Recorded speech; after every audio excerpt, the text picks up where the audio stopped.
In this video, I'm going to be showing you how you can crop an image in Photoshop. It's very easy, so let's get into it. I'm going to go to File and I'm going to go to Place Embedded just to place a photo in here, an image. Okay, so I'll select this one right here, place it into the canvas, and just like that, it's in my canvas. Now, if I would like to crop this, what I'm going to do is I'm going to hit this icon right here below the brush right here, quick selection. You can see here crop tool, okay, or you can just hit C on your keyboard.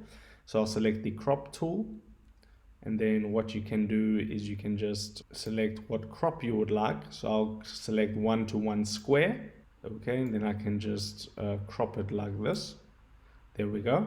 And you just drag your mouse and select the area you want to crop. Then if you see, if I move this anywhere on this photo, on this image, it's going to crop on that exact square that I selected. Okay, so once you've done that, you can just hit the tick mark right here to verify those changes, and that will save. And now you can see it, the image has been cropped. Okay, you can also change what type of crop you want, so you can go like 4:5, 5:7, 2:3, 16:9. You just select what you want to select there, and then you can do that. So if this helped you out, drop a like onto this video and I'll see you in the next one.